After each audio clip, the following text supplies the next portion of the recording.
Ada isu yang berkembang, itu Roy Suryo, isunya ya, itu beredar di media sosial ya, katanya bakal ditahan oleh kejaksaan. Kok bisa ya?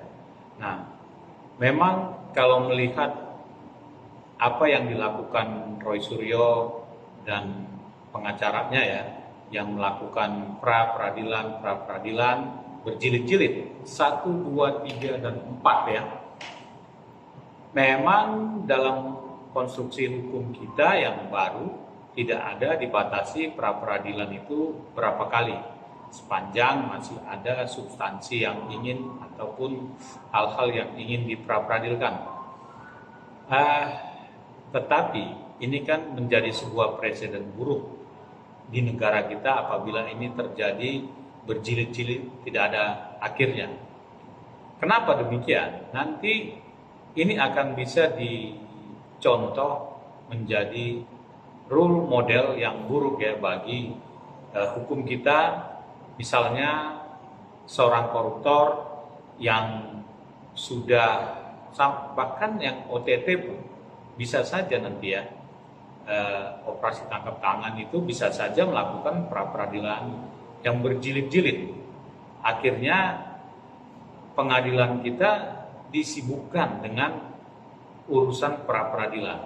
Nah ini kami yakin sekali ya pihak Mahkamah Agung akan membuat sebuah tindakan yang tegas itu untuk pembatasannya. Harusnya ada pembatasan, dan juga hakim di pengadilan juga harusnya melihat meninjau ini apakah masih bisa diterima dalam arti ketika didaftarkan, dan apakah ini wajar untuk disidangkan kalau itu sudah berulang-ulang ya, sudah berulang-ulang. Nah ini memang para pelaku hukum ya, artinya ini para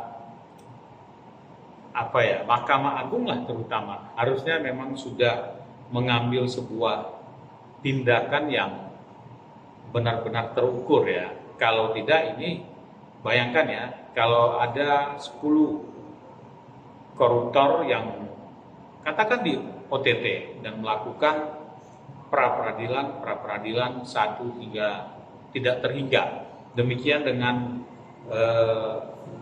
orang-orang yang melakukan kejahatan-kejahatan yang lain ya. Apa tidak penuh itu pengadilan kita mengurusi pra-peradilan saja terus menerus, dan tidak ada kejelasan ataupun kepastian hukum. Nah, kepastian hukum itu sebenarnya kan adanya nanti ketika persidangan pembuktian ya. Jadi bukan pra-peradilan ini.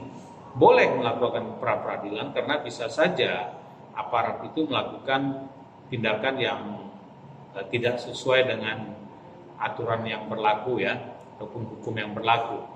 Namun kalau terus-menerus ya diambil satu persatu celah-celah itu, ya kapan selesainya? Kapan ada kepastian hukum tersebut? Nah, isu yang berkembang ini, isu-isu di media sosial yang mengatakan Roy Suryo akan ditahan, bisa saja menurut kami, bisa saja ya, bukan pasti, bukan tidak ya.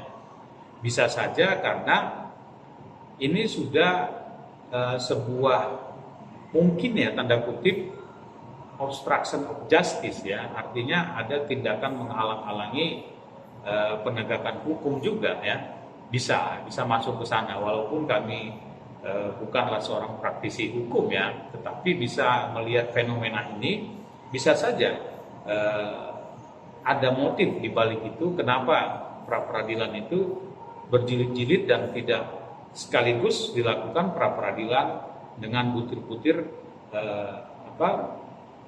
mempra-peradilankan sebuah masalah itu sekaligus di sana ya.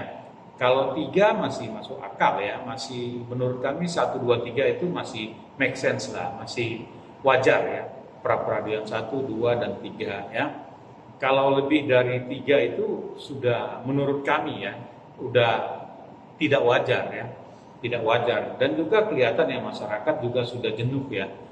Bahkan orang-orang pendukung Roy Suryo ini sudah mulai jenuh ya. melihat itu seperti tindakan yang ingin kabur dari permasalahan ya. Artinya selesaikan di masalah, buktikan bahwa memang apa yang dilakukan Roy Suryo dalam penelitiannya ini benar ya. Nah, buktikan di pengadilan. Masyarakat kan akan memantau kalau memang benar Roy Suryo melakukan penelitian yang valid itu dengan bukti-bukti dan fakta-fakta, ya kenapa nggak kita dukung sebagai masyarakat, kita dukung pasti. Tetapi kalau itu hanya seperti kata apa ya Prof. Jimli itu hanya sebuah penelitian yang ya irasional lah, tindakan-tindakan irasional yang melakukan penelitian dengan berbasis kebencian. Nah, ini kan nanti terlihat di persidangan apakah itu bukan penelitian yang sebuah kajian ilmiah seperti yang ditulisnya di buku Jokowi White Paper itu, ya itu sudah kami bedah.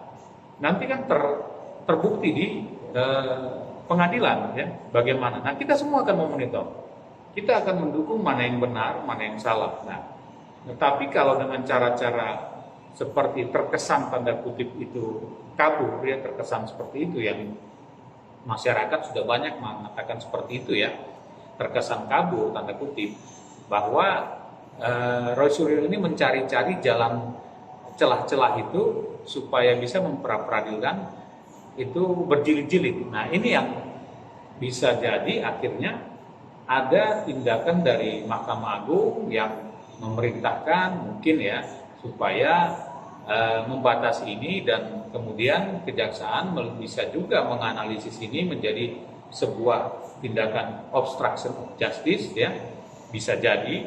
Dan apa yang beredar di masyarakat bahwa katanya itu ada kemungkinan Roy Suryo bakal ditahan oleh kejaksaan hingga nanti bisa menjalani persidangan pokok agar bisa berjalan lancar, masuk akal juga ya, masuk akal ya, bukan berupa kepastian tapi masuk akal menurut kami hal seperti ini, supaya ada kepastian hukum. Itu yang dicari, kepastian hukum.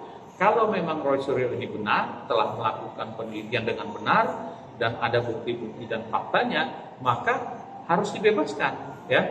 Nah, kalau nanti Roy Suryo ternyata ini seperti yang beredar di masyarakat dan seperti apa yang dikatakan Prof. Jimli juga, bahwa ini adalah penelitian berbasis kebencian atau irasional atau apa ya, dan banyak juga pengamat yang lain yang mengatakan itu hanyalah apa ya, ya seperti kebencian seperti itu ya, beredar di media sosial juga banyak.